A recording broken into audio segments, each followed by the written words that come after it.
Okay, color magic, how to find your personal color palette. In this presentation, we're going to talk about the history of paint and why it's important. It is important. It's not just boring history. It's actually fascinating history. I'm going to prove it to you, but also it's relevant when we're thinking about how we think about and use color, especially as artists. We're also going to talk about traditional versus modern color palettes. We're going to talk about 2 color mixing secrets that I use every single day that were going to be so easy for you to remember. And I promise if you can keep these things straight, these 2 secrets, you'll never mix mud again. You will know why mud happens and you won't do it again. It's going to help you. And then, of course, I'm going to touch on when you are mixing colors, why do things not get bright and saturated like you want them to? Like, why do they get dull and sometimes kind of gray and sometimes kind of muddy?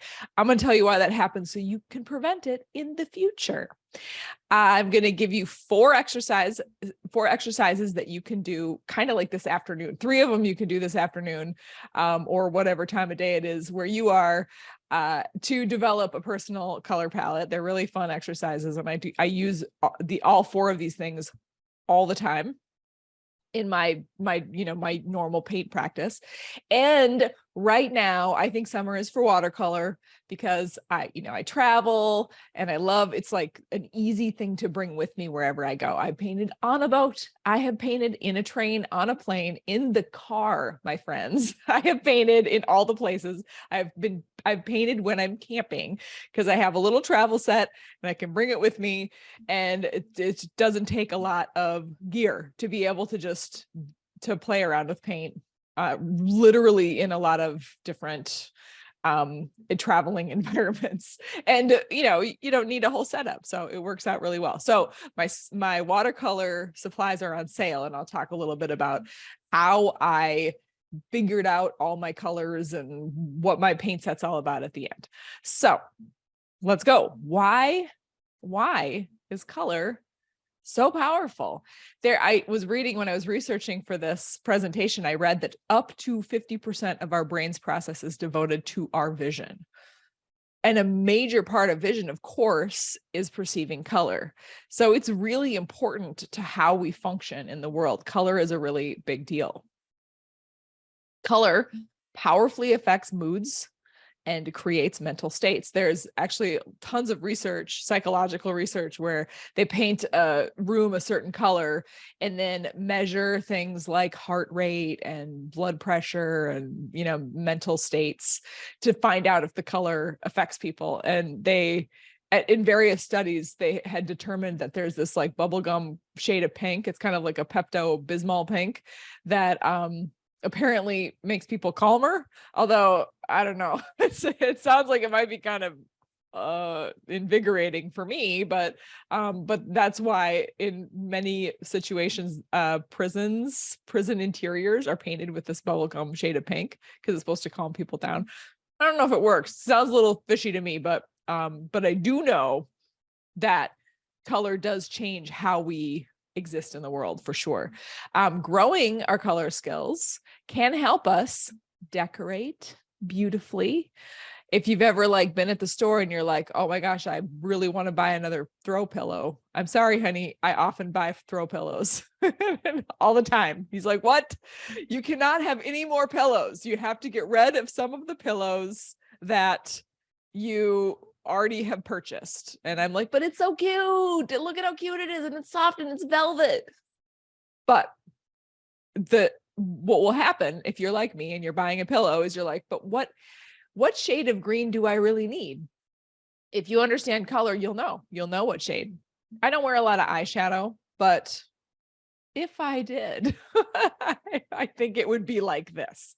This is pretty sweet. Pretty sweet. I don't know how this is even done, but it looks amazing. It looks like it could take a long time. Okay. You can also, create great holiday decor, little rainbow Christmas for anybody. I think that looks fun. And of course, you can understand art a lot better. Color is a big part of the language of art, and especially painting. And when you understand how color works, you will be able to understand art in a new way. So if we have not met, hello there, I'm Josie. You probably have come across me on the Instagram or possibly any of the other socials. I'm kind of everywhere. And I make these very satisfying art videos that have lots of color, and I love to use a lot of paint. I use a lot of different kinds of mediums. So I use acrylics and watercolors and mosaic tile and resin and all sorts of things. And you can find me all across the interwebs, playing with color. And I'm an artist who's been obsessed with color for years. And in fact, I think that color is the main driver. Playing with color is the main driver of why I even make art, because I just like color so much. I don't know if you can quite see it. It's probably super small on your screen, but I have a big project behind me. It's just a hot mess over there. But I cut up pieces of magazines. I'm using National Geographic and Vogue magazine, and I shred them and then distribute them across a panel. And it's just organizing color. That's all it is. It's just organizing color, and it's so much fun. I like it so much fun. Color mixing and gradients are just my favorite. I just think it's so interesting to see how color will shift to other colors. And on a more serious note, color really helped me find relief in grief. So a few years ago, I went through a cycle of pregnancy loss. I had multiple miscarriages. It was a couple-year phase where it was really, really, really difficult. And I lost a full-term baby, our little baby Esther. And as you can imagine, it was a rough time. It was a very rough time. And during that time, I'd been an artist my whole life, but during the time of those losses, I started painting in watercolor more regularly, and I would paint these patterns like you see here. And I just paint repeating hexagons or triangles or stripes or just simple shapes. And they ended up being in the rainbow order, just because I didn't want to think about color in the sense of, I didn't want to think about unusual color. I just wanted to do something that was really, really meditative and easy and just would come off the brush. So I just work in the order of my painting palette. And it really, really helped. And in fact, I gave a whole TED talk on this whole process of finding flow and relief from the grief that I was going through painting. And if you want to watch it, you can just search it, Josie Lewis TED Talk on YouTube, and you can watch it. It's just 15 minutes long. But if you want to learn more about flow and also, kind of that whole process for me, I think it might be worth it. Okay, so let's dive in. Let us dive in. I'd like to talk about a brief history of paint. And when you hear the H word, you're like, history, whoa, but it's good. I promise. I'll make it spicy. I'm going to talk about talk about history and make it fun. So what paint is, here's just a straight definition. Paint is a colorant mixed with a binder and a medium. The binder and the medium just holds it together, and then we'll stick it to whatever you're putting it on. And you can see here this image of hands that have been painted on a cave wall. I believe this is in Argentina, and it's something like 40,000 years old. It's really, really old. And the way they did it, I think this is fascinating. They mixed ochre stones or clay with some sort of animal fat, which is what was the binder and the medium. And then they put their hand on the wall, and then they had like a hollow straw, and they blew it. They blew the colorant across their hand to get these imprints. And of course, the hands are all different sizes. So it was like the whole village came out and made an imprint with their hands, which I think is really cool. The kids plus the grownups and the men and the women, everybody, they all were out there. And I also think it's like maybe the first example of graffiti, like a spray painted graffiti, old school. I think that's kind of cool. And now here is where I get into the traditional versus modern paint. For centuries, for most of human history, people have painted. That it's been a big part of how we express ourselves. It's not like a modern invention. However, the paint is normally made from rocks. and sometimes vegetal matter, and sometimes even animal matter. For instance, in kind of BC times in the Mediterranean, there was a mollusk that had the unfortunate quality of being very purple. Unfortunate only for the mollusk, because it got hunted to extinction, I'm sorry to say. I think there's still some of these creatures that are living in the Mediterranean, but during this time it became more valuable than gold, the dye that was created from these mollusks. And so then the very wealthy people of whatever town along the whole Mediterranean Sea would dye their garments this purple color, and it was a sign of great privilege and wealth, because the mollusks were so expensive, and it was a very brilliant deep purple, which is hard to make. Cowpea was once used to create yellow paint. It's called Indian yellow because it originated in India, the country, and they would feed cows mango leaves, and apparently that would invest a large amount of this very, very, very deep kind of orangey yellow to the cow's urine, and then they would make paint out of it. Gross. You can still buy Indian yellow paint. It's a lovely yellow, and now they make it synthetically. So no cowpea was used in the process of this paint any longer. I think they pretty much switched that in the last 100 years or so. But gross. Here's another, since we're on the urine theme, like in the old days, for most, like, again, people have been painting for a long time, and they had to store the paint somewhere. If you were a painter, say around the Renaissance, if you were Michelangelo, you had to not only, do the painting yourself, but you also had to make the paint. There was no art supply stores. So any painter of note, would have a whole studio full of helpers that would be grinding up rocks and dealing, using vegetal matters and whatever the recipes were of the times. And then when you have a decent amount of it, you don't want it usually was oil paint in those days, so that would stay more or less fresh for a while, but it would, it had a shelf life, it would dry out. So they would put it in pig bladders.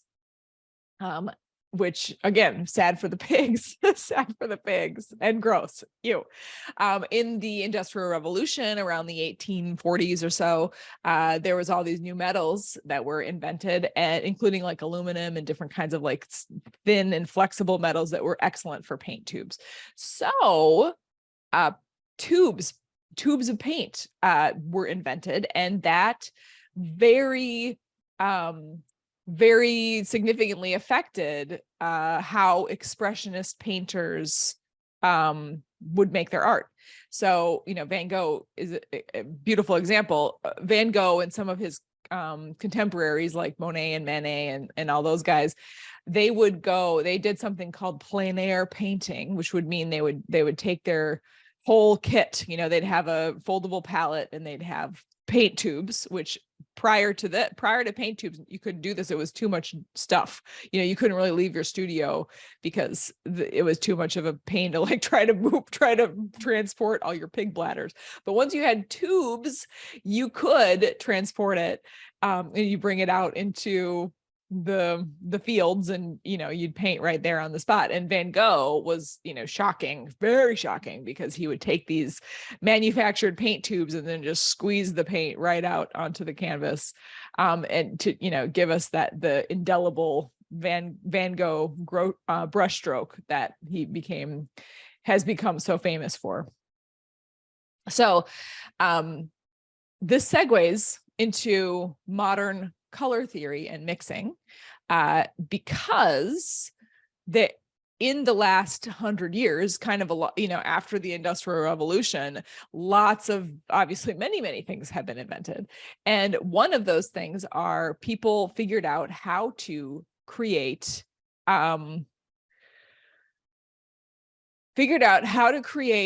lab-based colors. So there's my favorite color of blue. It's a phthalo blue. It also comes like a phthalo turquoise. It's spelled really weird. I'm going to put it in the chat, and I think I probably misspelled it even, but it's spelled PHTHALO, and that was invented in like the 1950s. And then there's another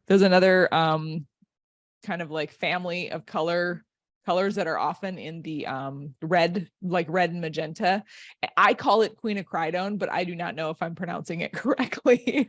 I have never heard anybody else say it out loud, so I'm not really sure. But the quinacridone colors are really, really beautiful, and those are lab colors. And there's many, many, many other colors. Like, for instance, cobalt blue is a stone. It's a very valuable stone. It's been used in paint for centuries and centuries, but it's very expensive and also toxic. So these various labs have been like, all right, let's figure out a way to create a safer and synthetic version of cobalt blue. And they have, and I think that probably like a diehard painter that works with color a lot would be like, oh, it's not exactly the same. Okay, Glenna says quinacridone. Okay, I like it. Quinacridone. Okay. Do you have references to cite the correctness? Oh my gosh. Quinacridone. Oh geez. Quinacridone. Oh my gosh. See, there's way too many now, and now I'm just going to be confused. Okay. Well, I'm not going to talk about it again. So I'll probably just go on pronouncing it wrong, or maybe I'll do some research and I don't know, see if I can figure it out. But there was a shift, and of course we still have plenty of the traditional colors. There's lots if you go to the art supply store and you look at the paint tubes, you can find the traditional colors that have been used for centuries and centuries, and you can also find the lab made colors, and then sometimes you can find lab made equivalents of the old colors. But I think, and though many painters have been creating brilliant colors for, forever, I think that there's a shift that's happening. And part of that is from the synthetic colors that we can now access, and also part of it is from the screens that we all look at all the time, because of the way the process works, the way I don't understand it, but the way the science that happens in a screen is very different than the science that happens from a paint tube. So there's a number of things that are at play here, and I think that there are like more traditional color palettes, and then there are more modern colored palettes. And you might know full well that if you might already have a sense of your palette, and you might know that you are a traditional painter, and you also might know that you are more of a modern painter. I for sure have a modern palette that I tend towards, and most of my favorite paints that I continually rely on in all mediums, in watercolor and acrylic and all the different things,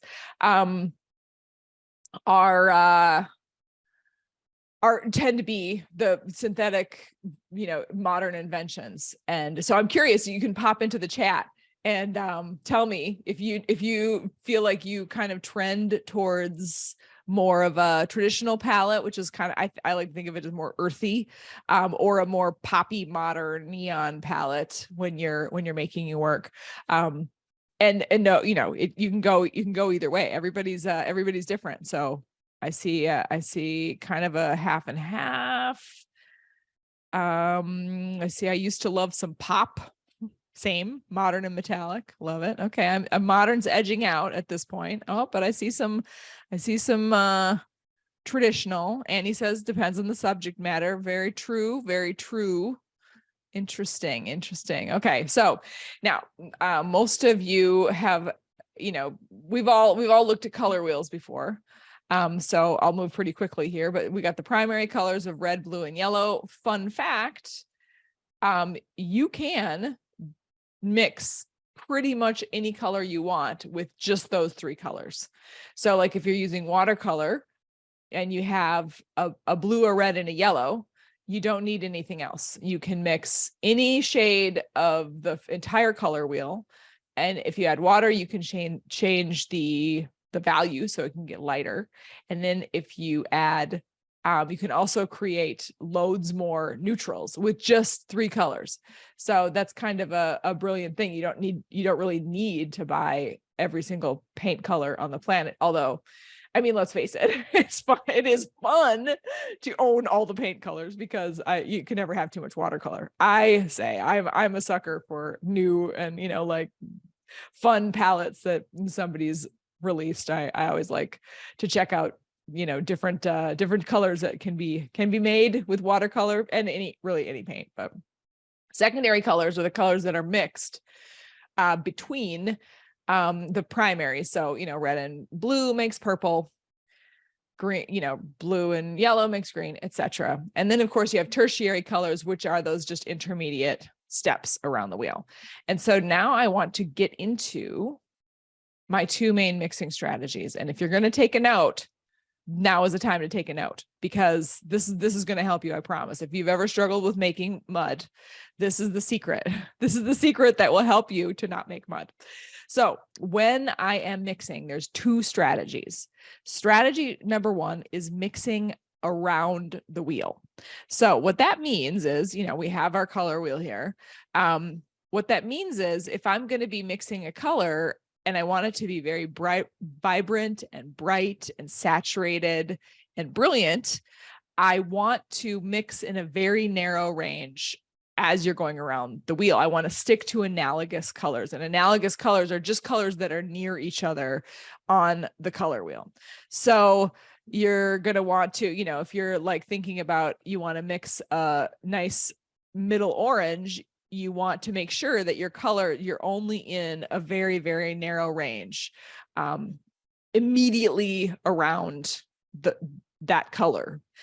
Because if you use the other technique that I use, which I call mixing across the wheel, then you will create neutrals. And if you don't mean to do it, you will create brown and you will create mud. Mud is something that you might want. You might actually want to create dulled out colors and neutral colors, and you need all the colors. You don't need just the vibrant colors. And especially if you're like a landscape painter or you're painting portraits or something like that, you have to be able to mix neutral colors.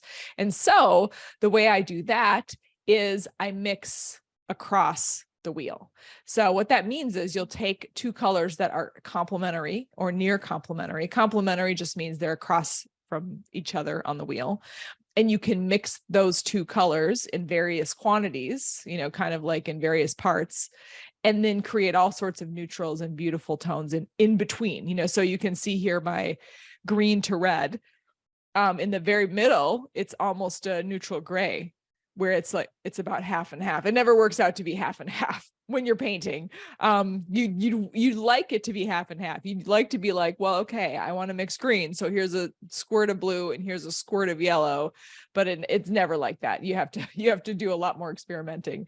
So the ratios are always going to be different. But in this case, you can add, a little bit of red to a bright green, and it just dulls it out just the slightest bit. And then maybe you add a little bit more, and it makes a kind of grayish green or an olive green. And then you add a little bit more, and then it tilts it over to more of a, kind of like almost a neutral gray, and then a little bit less, and you have more red, and that's like a brick red, or you see where I'm going here. And you can do that with really any color on the wheel.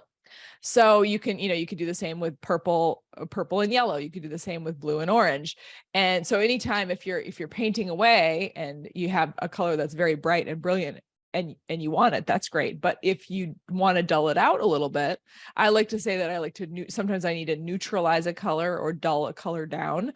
And the way I do that is by adding a little bit of its complement. So that's mixing across the wheel. And I see someone in the chat that is talking about mixing her own black. And I think mixing your own black is a tremendously valuable skill. I think it's really, really important because, in watercolor in particular, since we're talking about watercolor, I never use white or black paint. And the reason I never use white is because white is kind of pasty, and it will lighten the value of your color, but it will also make it more opaque and kind of less awesome, in my opinion, kind of like flat. Because a transparent watercolor acts like a veil that goes over the surface of the paper. And so when the light, there's actually science behind this, when the light hits the color that's veiling the surface of the watercolor paper, it goes in all the way through that color and then bounces it back to your eyes, and it looks like it's glowing. So if you're trying to get a glow when you're painting, you want to use a transparent color and very subtle layers of color. if you add white to it, it will change the value. Like I said, you'll make it lighter, but I think white paint actually kind of like absorbs the light in a weird way. It doesn't bounce it back in the same brilliant, kind of like luminosity that you can get with transparent watercolor. And it kind of just feels like it just absorbs everything and it's just kind of flat. Black paint does something similar. Black paint, if you use black paint with your watercolors, black paint tends to be so strong and so heavy that it will just dominate everything around it. And I also think it doesn't have a lot of delicacy. So if you can mix your own black paint using the 3 primaries, and actually I have a course, a Mixmaster watercolor mixing course that I'm going to talk about a little bit at the end that has a whole lesson on mixing your own black. And I think it's a great skill to have. Now I have some black paint around and sometimes I use it, but if you can mix your own, it just has so much more delicacy and beauty. And then that also means as soon as you're able to mix your own black, then that means you're able to mix, well, really anything, because then you can take your 3 primary colors and then mix whatever color inside the spectrum that you want, because now you got the magic. You've got the magic. So here's an example of like the colors moving from a very bright, dynamically, vibrant center there in the center of this design. And then they get a little bit more neutral as they're moving to the outside edge.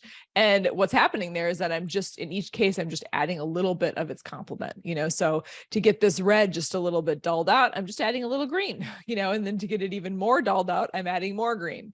And then it kind of creates, you can see a real strong contrast between that highly vibrant color and then a more dulled out neutralized color, which I love neutralized colors when you want them. So one of the tricks that you need to be aware of is that when you're mixing, if you say you're trying to mix a brilliant orange, for instance, and there's a teeny tiny bit of blue that's on your brush or on your palette, or somehow it's contaminating the situation, your orange will be not orange, or it will be not as bright and true as you are wanting it to be. So you need to really, practice good brush cleaning discipline and make sure your palette is very organized. A lot of times, with watercolor paint, I will wipe my palette clean to make sure that there's nothing on it. If I'm trying to mix a really pure, bright, true color, I want to make sure that there's nothing that will contaminate that. So that's one way you can do it. Stephanie is saying, I'm curious if you have any suggestions for mixing pastelish colors like peach. So with watercolor, and it's water that creates the shift in value. So when you add a lot, like in this case, you can see that it's kind of getting lighter in different sections of these geometrical shapes that I'm painting. And the way that I do that is I add water. And so you can create virtually any tint or shade. A tint is a color that has white added to it, but in watercolor, you're just adding water to create, like, it's basically you're creating like a thinner veil on the paper. So if you think of watercolor as a veil that sort of drapes on the paper, then if you add more water to it, it's going to be more gauzy. The veil is going to be more gauzy and lighter, and it's going to have less density and less covering power. And it's going to read as a pastel, it'll read as a pastel color. You certainly can add white to get a similar effect, but I think, like I said, it doesn't have the luminosity. As soon as you add white, it doesn't have the luminosity. Okay, so now let's talk about the power of the palette. Yes, white definitely looks, Stephanie's agreeing with me that white definitely looks chalky. It's a strange thing that happens. Also, like inexpensive paint that has a lot of filler. Water, this is true with most types of paint, but especially with watercolor paint, if you have a cheap paint that a lot of times they'll just add a lot of extra stuff in there. A lot of times it'll make the paints look great in paint tin, but then when you paint with them, they just look really flat and they get kind of like opaque and dense, and they're not as brilliant and beautiful as you would like. So if you've ever experienced that, that's probably why. Another thing to keep in mind too, I'm going down a little bit of a rabbit hole here, but paints come in different ratings for transparency. So there's transparent paints, there's semi-opaque paints, and there's opaque paints. And my personal preference is I tend to use a lot of transparent paints. And the reason I like transparent paints is because they glow more. And so an opaque paint has its uses for sure. I like opaque paints. And in fact, there's a couple of opaque colors that are in my paint set that have very specific uses, but they tend to be flatter. They tend to like absorb light, or they're more clunky. I don't know how to describe it, but they're different. The way they operate is different. So moving on, here's what we know: color doesn't behave. So if you've ever painted and you're like, I have this idea and I want it to be this color, it's very, very hard to make it do what you want, especially with watercolor. Watercolor is tricky, very, very tricky, because of course it changes color when it dries. You can't really see it properly when you're mixing it on a palette because of just the way the paint is. You mix something up and it looks like a bright red, but it turns out to be a very light pink. Something I hear about from a lot of people, and feel free to pop into the chat and tell me what you run into when you're mixing color, and what frustrations you run into when you're mixing color, because something I hear about a lot is that someone is like, I mixed up the perfect color and then I used it up and now I don't know how to make it again. It's over. It's gone. I'll never find it again. And then people, get frustrated about mixing mud. They can't target like the exact right. They're trying to target a green or a purple and it just isn't like getting mixed up right. I'm not seeing it. Apparently everybody on this call is very good at mixing paint and they don't have any problems. Oh, nope. Here we go. Purples and pinks are tough. I put the paint down and can't even see it because it wasn't dark enough. Yep. Okay. Impatient remixing because I have so many colors. One and done for trying to find it again. True. All right. Just because you like the colors individually does not mean they will look great together. That happens a lot. Colors interact with other colors and they change radically. So you put a nice yellow down and then you slap something else right next to it. And it's like, oh my gosh, that yellow is the worst. So, so that's something that happens a lot with painting. Ellen said, I wish we had more workbooks to practice mixing colors. Ooh, that's a good idea. Turquoise is super tricky to get. Well, you should consider phthalo turquoise because that's one of my favorite colors. Or, phthalo green blue shade is very good. I'm a big turquoise fan. So, that's a journey that I've taken, a joyful journey that I've taken is to establish how to find the best turquoise. Although I also have found that people's definition of what turquoise is varies wildly. So your turquoise might not be my turquoise, but we can all love turquoise together. So, having a color palette will help you as an artist for these reasons. And I'm going to talk a little bit about what a color palette is because it's one of those crazy English words that means like 70 different things. So color palette, three definitions. Okay, maybe not 70, maybe just 3, but still it's complicated. It can make it very, very confusing. So number 1 is very practical. It's a palette is where you mix your paint. So it's a painter's palette, which could be like this fancy palette here that I have on the picture, but it could also just be a plate, like a disposable plate that you're using to mix your paints. So that's your palette, right? That's one definition of a palette. Another definition of a palette is the color story of something. So it's, if you're decorating your bedroom and you have your bedspread and your bureau and your curtains and your wall coverings, like those are all going to be there's going to be a palette of the room that hopefully hangs together in some sensible way. And then there is also a third definition, and a palette is the habitual colors that an artist uses in their work. It's an element of a unique voice.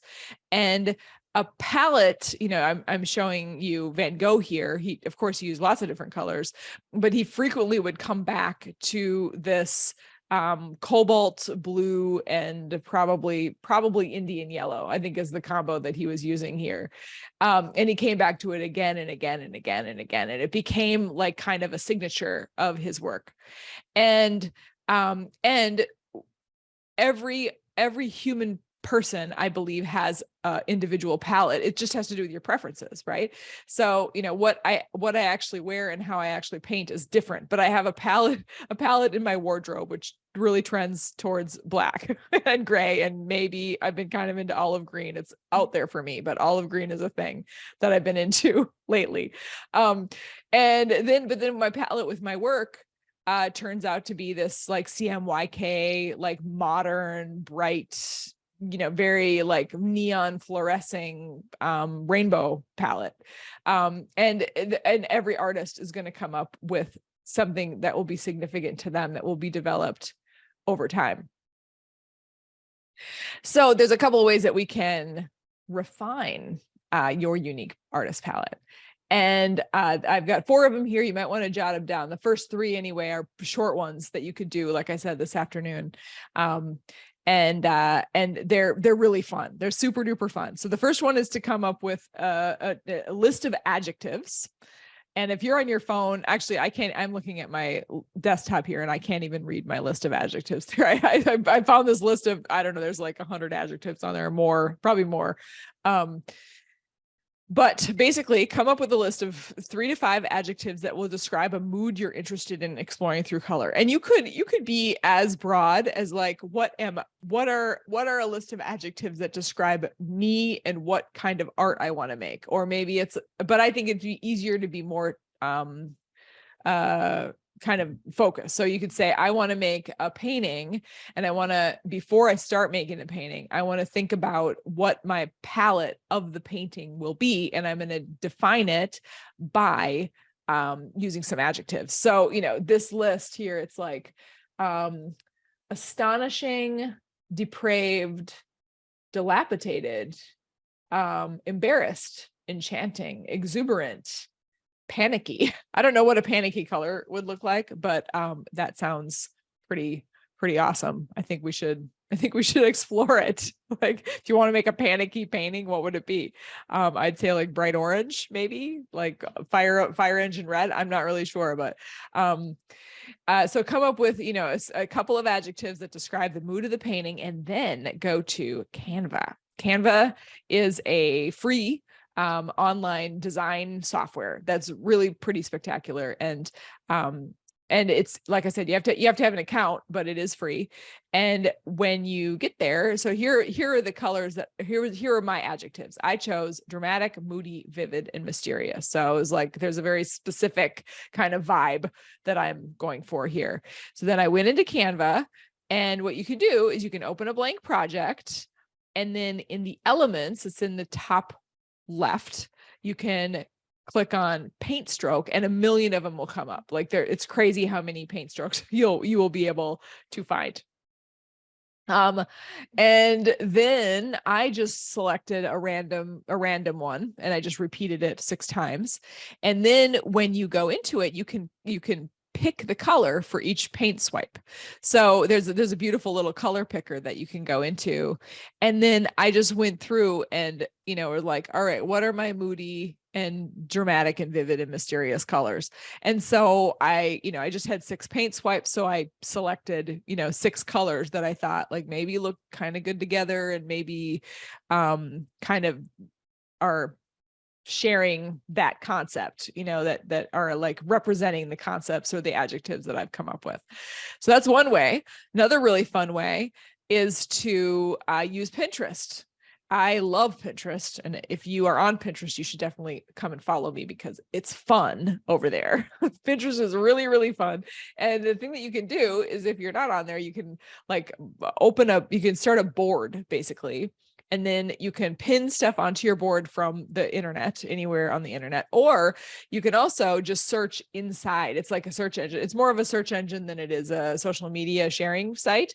So then you can go and so I just searched Moody, and then Pinterest just shows me a bunch of cool stuff on their, just their search engine is really beautiful. It's kind of like upvoted stuff. So it's stuff that other people have saved and posted and made comments about. And so then it's a lot easier to use. It's a better visual tool than Google image search, because Google image search is great if you have a very specific thing you're looking for, but it's not great if you're looking for more kind of general inspiration. Pinterest is more like vetted. It's crowdsourced sort of, so you can go in there and you can find like really, really cool things that are very inspirational. So it's a great, like as an inspirational tool. And Chris asks, how are you categorizing it by color or by mood? If you go to Pinterest, you can see all my boards. I think I have 30 or something. And then I also have some private boards, which are things like really boring things like kitchen faucets, because if I'm like, okay, I got to replace my kitchen faucet, I want a cool one, then I can pin them. I can pin the ones that I find in my Pinterest board. That's super boring. So that's not public, but I have all the stuff that's public in there are things, they're either by kind of like a general thing, like just art I like, or maybe it is, a medium. So it's like watercolor or acrylic or gel plate printing or whatever I'm into at the time. So that's how I categorize my Pinterest. But it's a great way to like kind of put a lot of things together and be able to kind of come back and see a number of different influences that can help inform my work. And I'm a big fan of, I think it's not good practice to copy or be strongly imitated by like just one or two artists, but I think it's a very good idea to be influenced by hundreds, so Pinterest is great for that because you can, and it kind of sends you down rabbit holes. So if it kind of knows what you like, it's like, oh, it looks like, Josie likes this kind of art. I'm going to show her more of that. And that can be really fun. And a fun way to get inspired. And of course, it's not just for art. You can look up your outfits and your hair colors and your jewelry and anything else there, so it's pretty cool. Method number 3, this method I really like. This could be a little bit trickier depending on your skills as a color mixer, but method number 3, you can create your own handmade swatches. And I like to say, I actually kind of feel like I could swatch. If somebody was like, Josie, the only kind of art you can make for the end of time is swatching, I'd be like, okay, that sounds fun. I really like swatching. So in this case, I swatched out some colors, I mixed them up, and then I made notes, because this will help you, if you're like, okay, I want to make a color that it will fit in my moody and dramatic painting, palette. But if I mix it up and then I can't find it again, that's a bummer. So I made little notes, like, what did I put in these colors to create them? And of course that doesn't solve all the problems, because you still have to figure out ratios and all that, but it will help you like, oh, okay, this is what I used for that. This is what I used for that. Okay. And number 4, of course, this one is something this is your life, right? Lifelong. You can paint your entire life, and you will absolutely find that you'll gravitate to the same colors.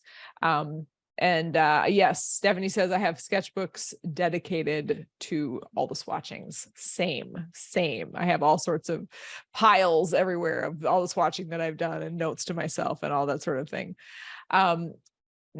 So painting a lot is a great way to go about it. Okay, so I want to talk a little bit about my summer watercolor sale, and I see that there's a couple of questions in the Q&A, and I'm going to get to those in just a minute. And if you have more questions, pop them in either the chat or the Q&A so I can get to them. I have this watercolor set, which I'm going to talk a little bit about in a second, that has not gone on sale for years. It's been $40 for quite a while, but it is actually going to be discontinued. So I am moving them out. So it's a really great set, but I'm not replacing it after the summer. So it's on sale, a significant sale, and actually it's 25, not 30. It says 30 there, but that is wrong. That is erroneous, although there is a shipping fee, but it is $25 for the 12 color watercolor set. So it is a really, really good deal. And I'm going to talk, and then I'm going to talk more about what is actually in the watercolor set. But before I do that, I'm also going to mention that you can also get my watercolor course library. So every year or so, I've been releasing a watercolor course. And so you can buy the set, the watercolor set, the 12 color watercolor set, plus the course library, for $79. And that is free shipping. So that, because once you spend over $50, you get free shipping. So, that is a really, really great deal. And I'm going to talk more about Mixmaster, which is the most recent course and also is real relevant to the conversation we're having today about color mixing, in a minute. But first, I'm going to tell you a little bit about my watercolor set, because it's super awesome. So I was thinking I wanted to, have like my own custom watercolor set. And so a few years ago, I reached out to a company that's based in Korea, and they sent me 250 of their watercolor lineup. Like they had this whole, library of watercolors, colors. And they sent me all 250 of them, these little half pans. And I swatched them all out. As you can imagine, I was very happy about that. Swatched out all these watercolors, and then I sorted them. And I got it down to about, maybe about 40 that I really liked. And then, I painted with those. I used that 40 for some time until I kind of figured out which ones I liked the best using together and all the things, And then I continually, reduced until, I got to the 12 color that is now in the set. And so it is my everyday set. I use it all the time. I bring it with me everywhere I go. And the colors are just, perfect. They're for what I do. They are, in fact, light fast. Francis is asking if they're light fast, and they are. They're archival. They're light fast. They're non-fading. They're pigment-based colors. And they're non-toxic. They're, reasonable for kids, but I don't know if you want your kids to be messing with your watercolors. You can get one for your kids and one for you, because you know how kids are with watercolors. It's like, blah, it gets kind of messy in there. Pigment-based colors as opposed to dye. So if you buy something that's dye-based, like all alcohol ink is made from dye, and dye will fade within, I think, like hours in the sun. It fades so fast. And so it's just not archival or light fast at all. So you might find that with, sometimes there's different kinds of inks and different kinds of paints that are made with dye, and they have brilliant colors for the first, couple days. And then they might fade over time. So my paints don't do that though. My paints are archival, and they are light fast. And just a note here, you can see on the left side of the palette, oh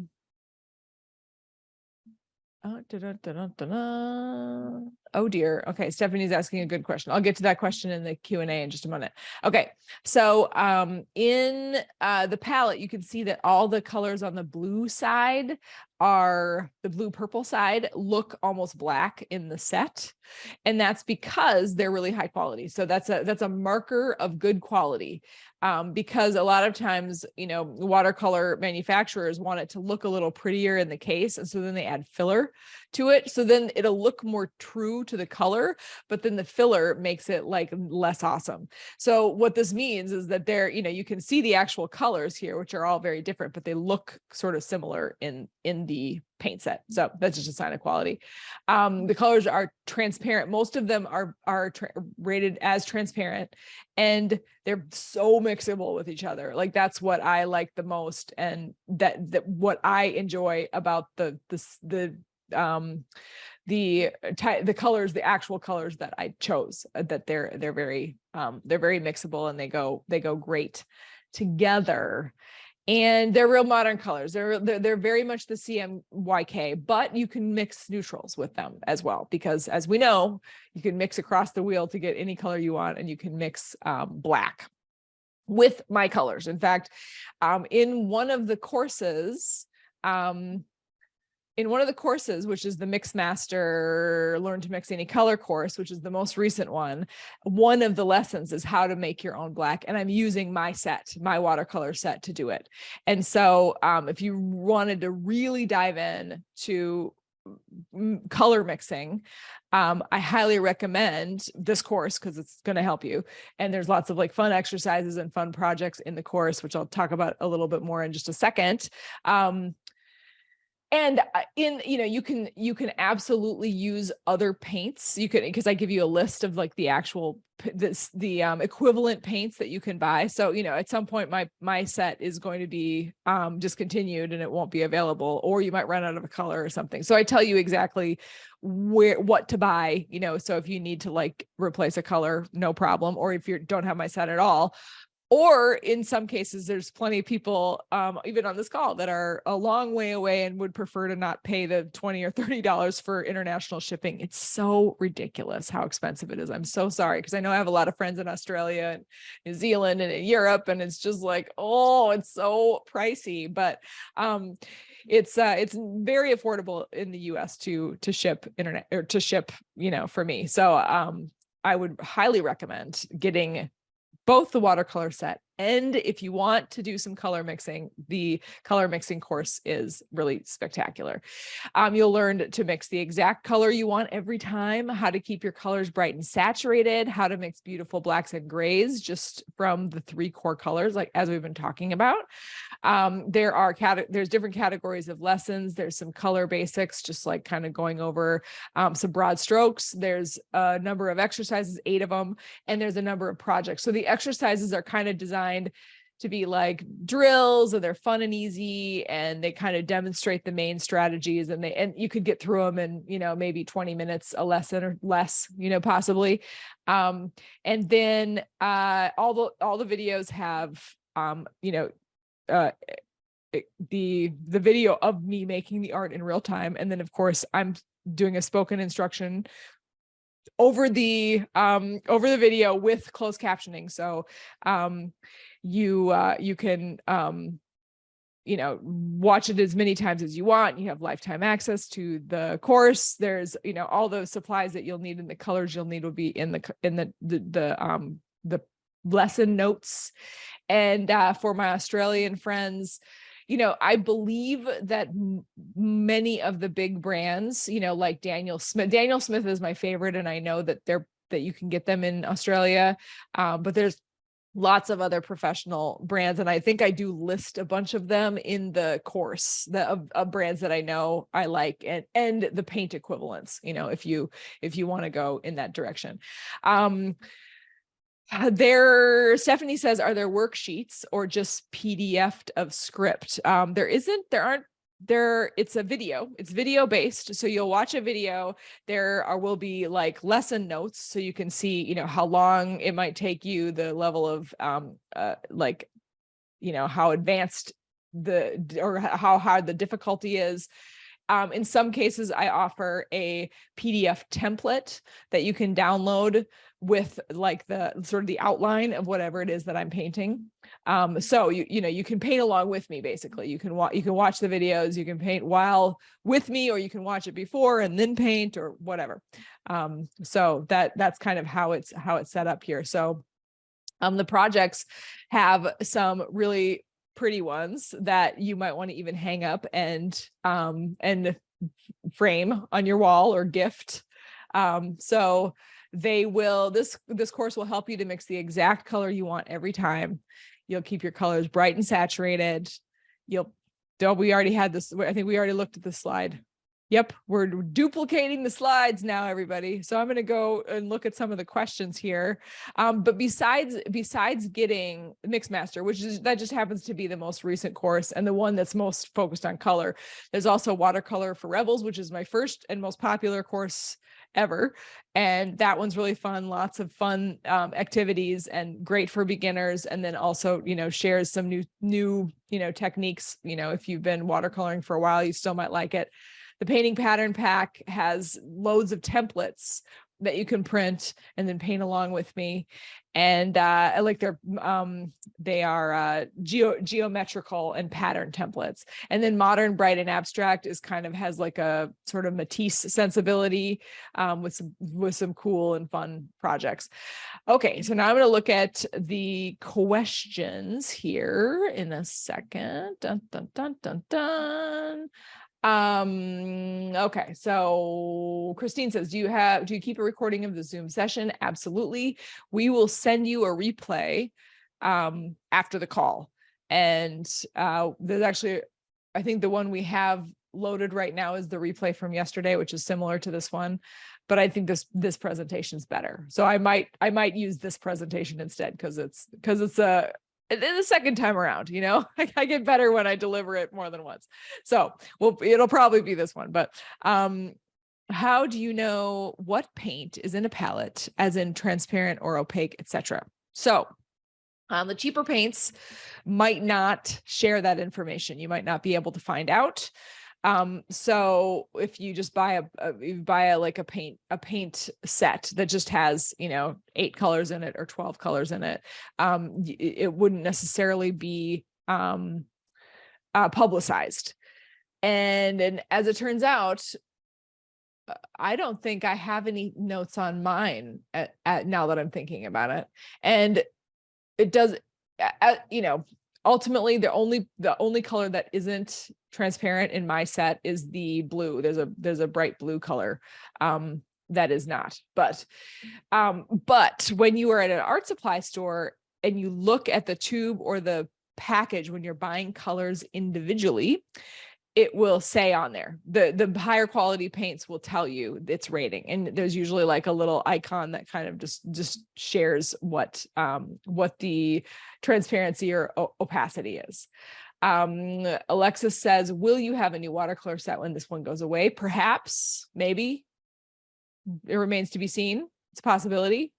As yet undetermined. Stephanie says, she was confused by YouTube. So, I think that probably, Stephanie, what you ended up watching was an older like feature that we did probably 6 months ago. So this particular bundle does not include the extras. It just has the stuff that's listed. So this bundle has the 4 courses and the watercolor set. And then there's I throw like a Josie rainbow pen in there and some postcards and stuff. So, there's some other stuff, but it's, just like some little bit of swag, but there isn't a lot of extra stuff in the bundle as it now is. So hopefully that isn't confusing. I know that there's some videos that I've filmed for different promotions and stuff that we have done that are still out there. And this one it just has the stuff that's listed. So, okay, okie dokie. Let's see. How about, there's some more questions. Oh, here's a question. Will the watercolor course lessons work for other mediums? I get that question a lot. And of course, there's people that are working in all sorts of, they're working in alcohol ink or in acrylic or, in oil or whatever. And what I would say is the skills will translate, but the course itself is designed for watercolor, and watercolor is unique because you don't use white and you use a lot of water. And so it's a bit of a tricky beast. Watercolor can be very, very challenging. And so this course is like designed to help. It's like watercolor is such a funny thing to me because it's so transportable. You can bring it anywhere. You can just sit around on the beach and paint. It's so easy. You just need, a brush and the paints and some water, and paper and that's it. And it's just like, the simplicity is so like attractive to me. But watercolor as a medium is really bloody hard. It's really, really, really hard. It's tricky. And I always like to say that it's like, when I'm painting with watercolor, I will do a thing and then watercolor will do a thing. It feels like it has a mind of its own, you know? So this course is, if you can mix color with watercolor, you can mix color with anything. So it's like, in some ways the easiest and also the hardest thing to learn properly. So that's a good one. All right. I see a question about watercolor pencils. I love watercolor pencils. I think they're really great. There's different qualities, of course. There's a brand I really like called Derwent Inktense. And they're really, it's a watercolor pencil, but they have like the pigment load is just so, it's so strong and so intense that I really like those. And I think watercolor pencils can be incredible. Robin says she's been having trouble getting your watercolor templates. Any recommendations? So like they're not getting delivered to your email. Say more about that. Because for everybody that's here, if you want, I have a free download that is, I'm just going to put it in the chat. I have a free download at josielewis.com templates where you can get 25 free templates. It's like a PDF that you can print it on a home printer.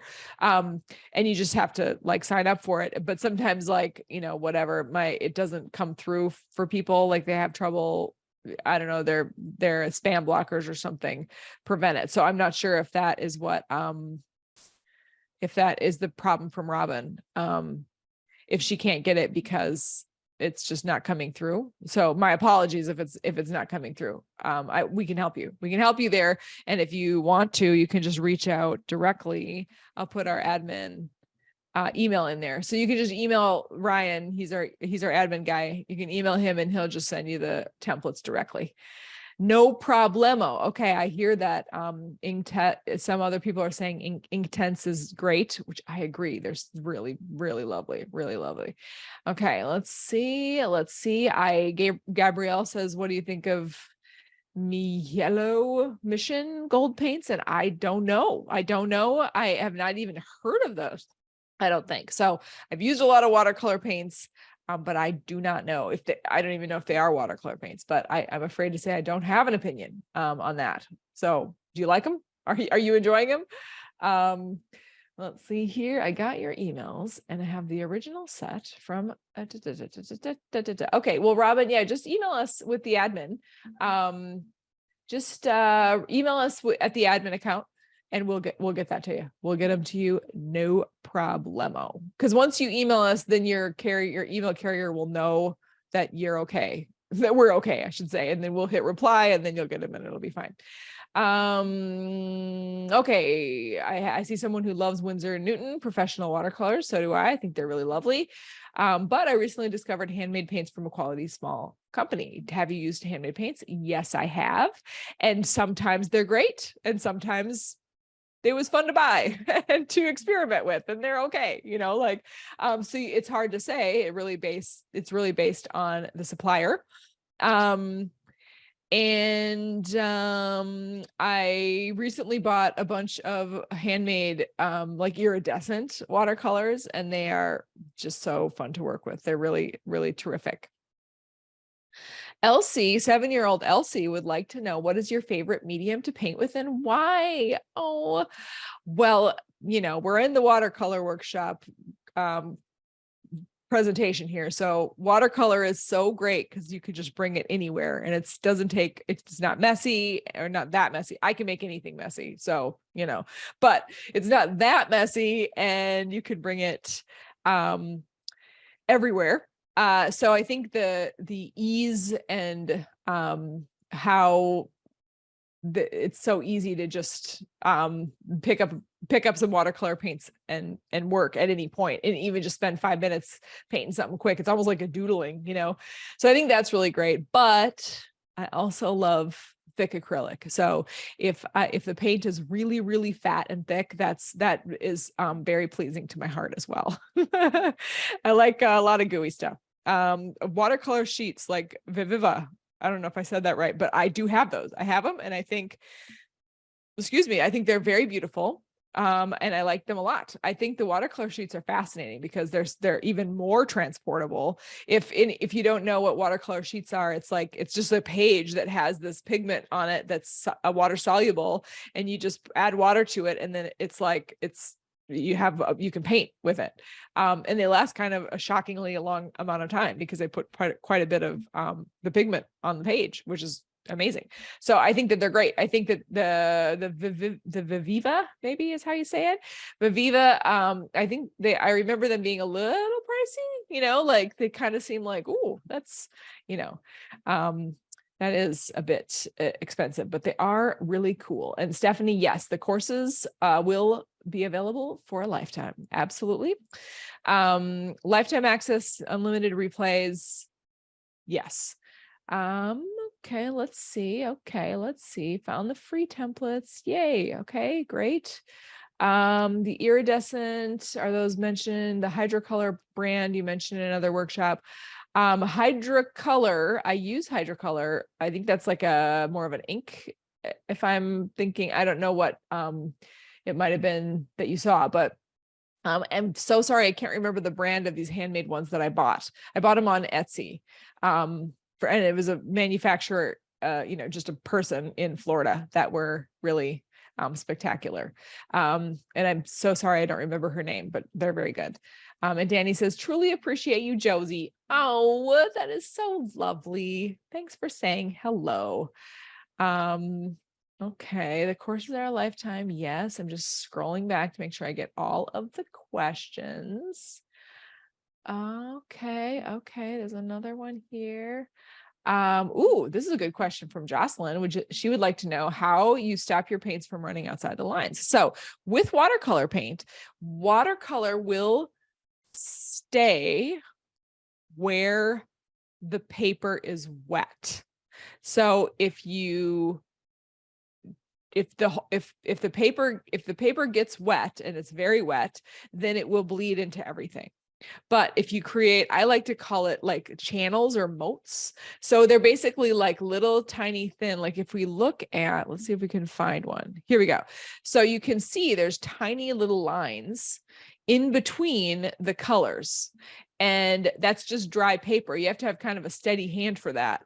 But anytime the two pieces of wet paint touch, then they will absolutely blend into each other. But as long as the wet paint is on one part of the paper and then the wet paint is on the other part of the paper, it won't blend until the wet parts touch, if that makes sense.